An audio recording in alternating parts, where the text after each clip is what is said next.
Iran जंग से दुनिया भर में महामंदी का बहुत बड़ा खतरा।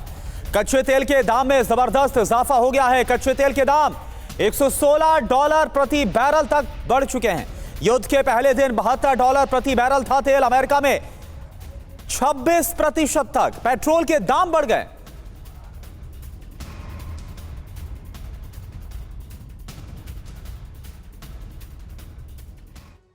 तो कच्चे तेल के दामों में आग तो लग चुकी है। अब आपको पूरा ब्यौरा दिखाते हैं कि किस तरह से इस जंग का असर कच्चे तेल के दामों पर पड़ता हुआ नजर आ रहा है। 27 फरवरी को युद्ध शुरू होने से पहले देखिए कीमतें क्या थी। $72.48 प्रति बैरल जंग शुरू होने से पहले, और उसके बाद युद्ध के 20वें दिन के प्राइसेस आपके सामने $116 प्रति बैरल तक कीमतें पहुंच चुकी हैं। यह है जंग का असर। अब कच्चे तेल का गणित समझ लीजिए। 20 दिनों में 62% से ज्यादा इजाफा हुआ है। 2022 के बाद उच्चतम स्तर पर कीमतें पहुंच गई हैं क्रूड ऑयल की। $150 प्रति बैरल तक ये दाम पहुंच सकते हैं, ये आशंका जताई जा रही है। अब इसकी वजह क्या है? ईरान के हमले जो कहां हो रहे हैं। कतर के रास लफान इंडस्ट्रियल सिटी पर हमला हुआ। इसके अलावा सऊदी अरब के रास तनुरा जो रिफाइनरी है उस पर अटैक किया गया। सऊदी अरब के जुबैल पेट्रोकेमिकल कॉम्प्लेक्स पर हमला हुआ। यूएई के हबशान गैस केंद्र पर हमला हुआ। इजराइल के हमले कहां हुए? ईरान के साउथ पार्स गैस फील्ड पर, जिसने तनाव को बेहद बढ़ा दिया। हमारे साथ इस वक्त अर्थशास्त्री जयेंद्र मल्होत्रा जी भी मौजूद हैं। जयेंद्र जी, अभी मैं देख रहा था भारतीय शेयर बाजारों पर भी इसका असर तो पड़ा है, लेकिन आज जो प्री ओपन मार्केट थी उसमें हरियाली नजर आई निफ्टी में शुरुआती दौर में। लेकिन ये जो खबरें हम दिखा रहे हैं, जिस तरह से क्रूड ऑयल के प्राइसेस में इजाफा हो रहा है, साउथ पार्स पर जो अटैक हुआ उसके बाद नेचुरल गैस के दामों में जबरदस्त उछाल हमने देखी। क्या दुनिया पर महामंदी का खतरा एक बार फिर मंडरा रहा है? क्या उस मुहाने पर पहुंच सकती है फिर दुनिया इस जंग के चलते? Sameer ji, thank you so much for inviting मी।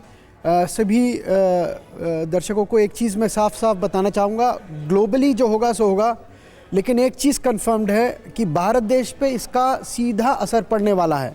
कारण मैं बता रहा हूँ, 4-5 चीज़ें हैं मेरे पास और साफ साफ शब्दों में बोलूँगा। हीलियम हम 100% इंपोर्ट करते हैं। हीलियम गुब्बारे फुलाने के लिए काम नहीं आता, हेल्थ केयर में काम आता है, सेमीकंडक्टर में काम आता है, इलेक्ट्रॉनिक में काम आता है, स्पेयर डिफेंस में काम आता है, स्पेस में काम आता है, वेल्डिंग में, छोटी सी चीज़ है, वेल्डिंग में काम आता है। क्रूड ऑयल 90% इंपोर्ट करते हैं, LPG 60%, CNG 50%, यूरिया में 20 से 25% हम इंपोर्ट कर रहे हैं। अब आप सोचिए, हम सिर्फ इंपोर्ट नहीं कर रहे हैं सिर्फ सामान, हम क्या इंपोर्ट करते हैं? हम रिस्क इंपोर्ट कर रहे हैं, इन्फ्लेशन इंपोर्ट कर रहे हैं, और सबसे बड़ी चीज़ क्या है? हम अनसर्टेनिटी इंपोर्ट कर रहे हैं। आप समझिए, $10 अगर बढ़ता है समीर जी, ऑयल का $10 प्रति बैरल अगर हमारा दाम बढ़ेगा, GDP में 0.5% का इम्पैक्ट आता है। आप खुद कैलकुलेट कर लीजिए। हम गोल्डीलॉक्स जोन की बात कर रहे थे दिसंबर 2025 में, जब मल्होत्रा साहब ने ये बात बोली थी कि हम गोल्डीलॉक्स जोन में हैं, इन्फ्लेशन लोएस्ट पे, GDP को बढ़िया चल रही है। आप स्थिति देखिए कि आज फरवरी 2026 में हमारा इन्फ्लेशन इस करीब 3.21 है। 3.21 1% से बढ़ के 3% जा चुका है। फॉरेन करेंसी का आउटफ्लो कंटिन्यूअसली जा रहा है, रुपया गिर रहा है, करंट डेफिसिट बढ़ रहा है। अच्छा, सबसे बड़ी प्रॉब्लम क्या है? हमारा सेंटिमेंट बिगड़ रहा है। स्टॉक मार्केट को बोला जाता है पल्स ऑफ नेशन। अगर आपको किसी भी इकोनॉमी को चेक करना है तो आप सिर्फ स्टॉक मार्केट देख लीजिए। आज बड़ा है समीर जी, शॉर्ट कवरिंग आई है, कल कुछ बात हुई है, आज जो $116 है वो आज 98-99 आ चुका है। मुद्दा वो नहीं है, मुद्दा ये है कि आने वाले टाइम में, अच्छा कल बड़ी समीर जी एक नई चीज आई है, कल ही पता चला है कि $30 बिलियन, अब ईरान बोल रहा है $30 बिलियन वो टोल टैक्स वसूलेगा। अब हम अंदाजा लगाइए, अगर आप स्ट्रेट ऑफ हॉर्मुज़ से निकलेंगे तो करीब $30 बिलियन टोल टैक्स आपको देना पड़ेगा। अब ये जो टोल टैक्स की नई चीज स्टार्ट हुई है, इसमें लॉजिस्टिक कॉस्ट बढ़ जाएगी हमारी।